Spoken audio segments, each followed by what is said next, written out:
Saged diwaos dari belakang Bu? Bisa. Tulisannya gede ABC.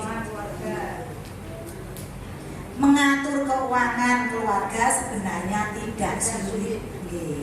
Panjenengan setelah tadi saya cerita, ya, kira-kira tulisan ini bener apa mboten Bu? Katanya mengatur keuangan keluarga sebenarnya tidak sulit. Betul atau enggak? Betul.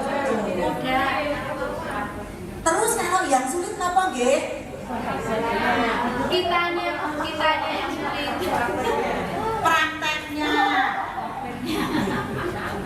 Prakteknya katanya seperti itu. Nah, prakteknya kapan? Kalau untuk hal baik itu, satu, mulai dari diri sendiri, ya. Dua, mulai dari hal kecil. Tiga, mulai dari sekarang. Nah, jadi kalau habis dari pengajian, habis ngaos, habis dapat ilmu, itu kalau baik gunakan untuk segera melakukan perubahan. Berubahnya kapan? Ya sekarang. Mulai dari hal kecil dan mulai dari diri sendiri. Udah itu aja. Ya. Jadi apa yang kita buat kemudian tidak sia-sia. Ya. Menginspirasi itu bukan berarti kemudian kita mengkloning. Panjenengan nggak bisa mirroring dengan saya. Wong saya usianya beda dengan panjenengan, ya, pengalamannya juga nggak sama, backgroundnya nggak sama. Tapi mirroring itu maknanya adalah hal baik apa yang disampaikan itu kita bisa ambil, ya.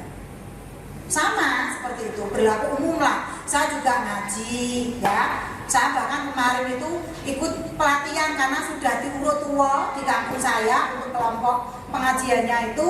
Wes wayahe do ditimbali, jadi harus punya perawat jenazah sendiri. Ya wes budal, dur-duran itu akhirnya artinya pinter. Diurut ke sosok paling tua. Itu. Lagi sing tua, logikanya sing tua kan budal dhisik seperti itu. Ya akhirnya yang mau nggak mau, ya semula saya waduh wedi aku kok piye gitu. Ternyata juga enggak, itu akhirnya juga kabeh ana ilmune. Begitu indahnya agama kita bahkan mengkafani untuk yang perempuan, jenazah perempuan itu kita diharuskan apa dan sebagainya.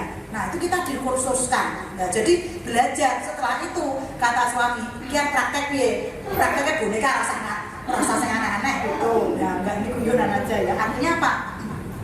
Kita terus belajar dan belajar itu mulai dari sendiri, mulai dari hal kecil, mulai dari sekarang. Dan mengatur keuangan keluarga itu enggak sulit, jadi monggo nanti dipraktekkan seperti itu. Kita bisa melakukannya dengan cepat dan mudah mulailah sekarang, ya. Harta yang kita makan itu akan habis. Pakaian, kendaraan yang kita pakai itu akan usang. Ya. Saya yakin panjenengan sudah sering mendengar kata-kata ini, ya. Tapi yang kamu sedekahkan yang akan menjadi tabunganmu kelak. Nah, ini. Sedekah itu bagaimana kalau saya tidak punya, betul-betul sangat posisi tidak punya sedekah yang dalam kategori uang. Maka apa yang kita bisa sedekahkan? Ilmu yang bermanfaat. Loh, saya nggak guru loh Bu Siti. Saya tuh nggak guru, beda dengan Bu Siti. Lah, kita bisa menyedekahkan pengetahuan kita.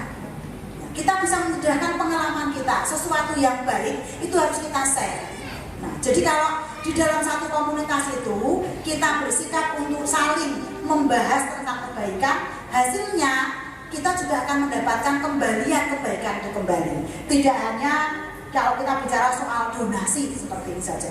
Tidak hanya nanti head to head, saya sedekah sekian, Tuhan akan mengembalikan saya sekian, tidak seperti itu. Ya, ini matematika langit yang akan bicara. Betapa banyak ya yang sudah diberikan dan kita hanya diminta untuk memberikan sebagian yang sudah diberikan pada kita. Nah ini, jadi kalau terkait dengan harta, ada ilustrasi gambar yang sangat menarik. Seekor kelinci di dalam satu kebun wortel. Ya, di bawah tanah diperlihatkan bahwa wortel itu banyak sekali. Nah, kelinci ini greedy, ya, tamak seperti itu. Dia makan wortel itu sampai kekenyangan. Tapi ternyata di ladang itu masih banyak wortel. Sampai akhirnya karena kekenyangan dia nggak bisa belanja, ya ada musang. Nah, gak iso mlayu warung dimakan sama musak dimongso.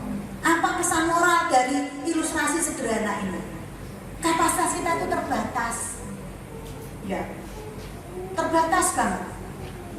Lambung kita kalau usia saya 50 berarti sudah saya gunakan selama 50 tahun.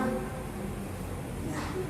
Bagaimana kondisinya? Mobil 5 tahun saja sudah ngerek kabeh. Iya kan? Udah terus starter mungkin wis koyo ngono kae, ya. Nah, sehingga yang perlu kita lakukan apa? Bagian yang kita nikmati kita bisa berikan kepada orang lain, ya. Ini yang kita sebut dengan sedekah kalau kita donasi.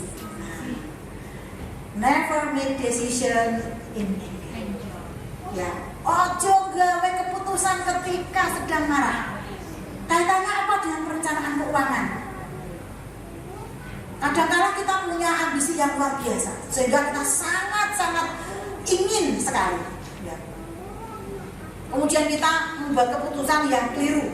Nah, jadi secara umum, ya kita jangan sampai buat keputusan pada saat marah. Kenapa pada saat marah? Pada saat marah itu judulnya irasional. Orang nggak pakai rasionya, orang hanya pakai rasa. Termasuk ketika terkait dengan keuangan. Wes tak tatai. Orang usah khawatir, tak beresin mengko. Mungkin pernah seperti itu. Ya, hati-hati, jangan membuat keputusan di saat marah. Sebaliknya, jangan berjanji hal yang manis, kebaikan itu pada saat sedang gembira. Perempuan itu makhluk pengingat yang luar biasa. Ya atau enggak? Iya.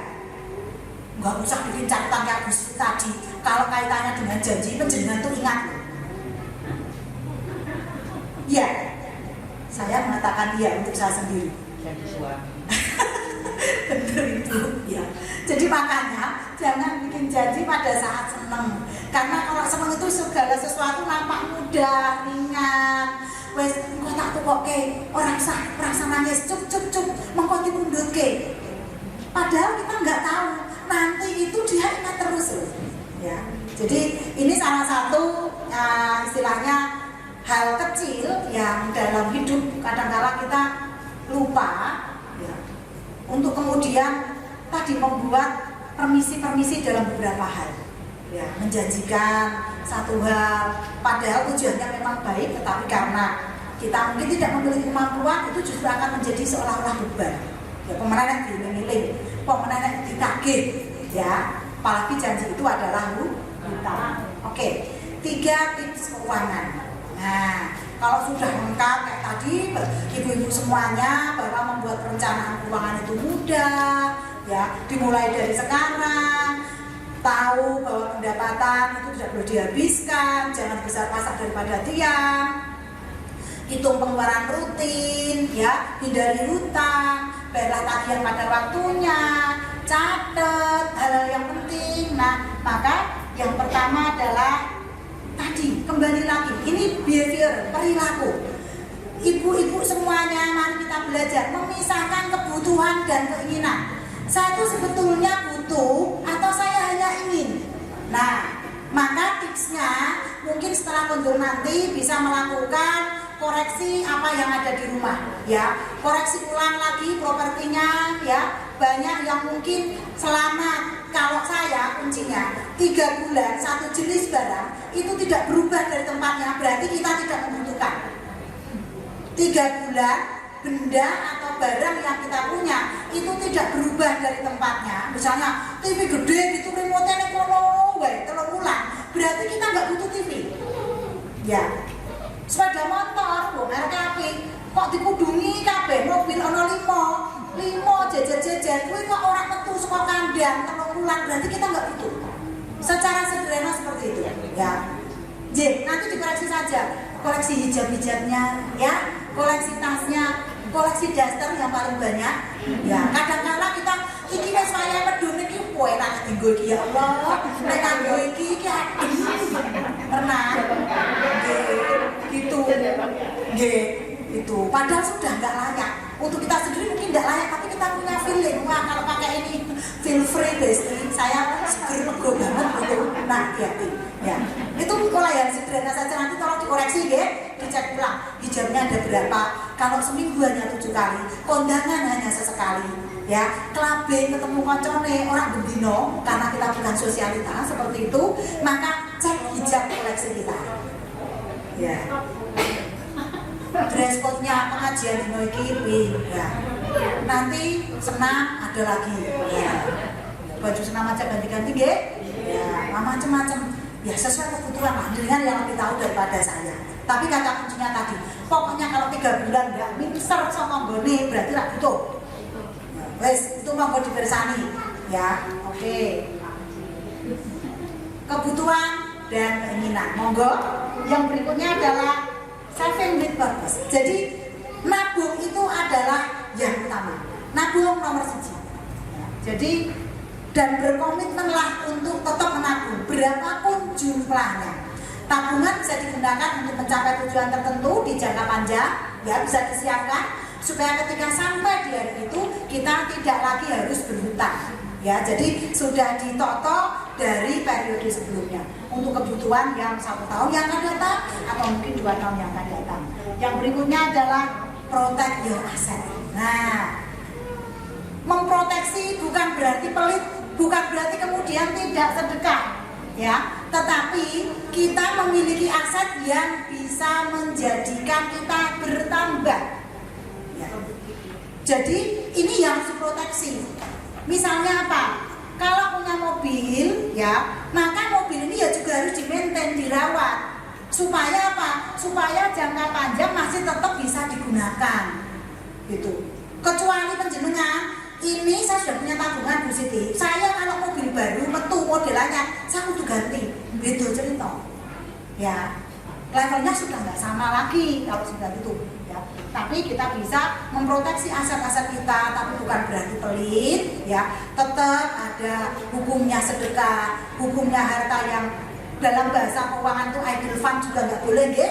Duit nganggur itu juga nggak boleh. Kalau kita punya duit nganggur, itu malah bahaya karena bisa kecenderungan inefisien, jadi boros, mulyane. Maka kemudian ini yang harus di revolving atau diputar.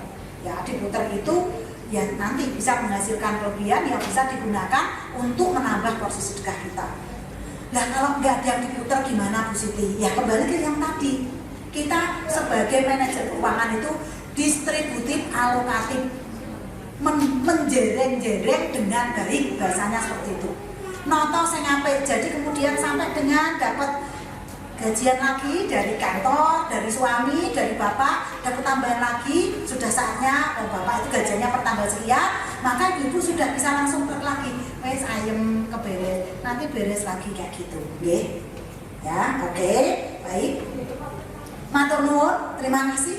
Ya, jadi semoga kita yang ada di tempat ini dengan sedikit pemahaman yang saya miliki, pengalaman yang saya yakin ibu-ibu semuanya juga pengalaman dalam hal pengelolaan keuangan, baik keuangan rumah tangga ataupun keuangan usaha. Tadi kata kuncinya, tolong pengeluaran tidak lebih banyak daripada pendapatan, ya, menghitung pengeluaran, ya, kemudian membuat perencanaan keuangan dimulai dari diri sendiri, dari sekarang dan dari hal kecil. Kagum ibu-ibu yang kebetulan sudah punya usaha, ya alhamdulillah bisa menjadi, ya istilahnya selain kebahagiaan dan kebanggaan di rumah tangga, tolong yang belum dipisahkan untuk pencatatan rumah tangga dengan aset usaha mulai dibuat catatan terpisah, ya, supaya nanti kita jelas usaha itu hasilnya apa, tetap semangat sehingga hasilnya kita bisa makin baik lagi, ya, menuju akhir yang baik. Amin. Amin. Kiranya cukup, kita lanjutkan dengan sesi tepuk tangan untuk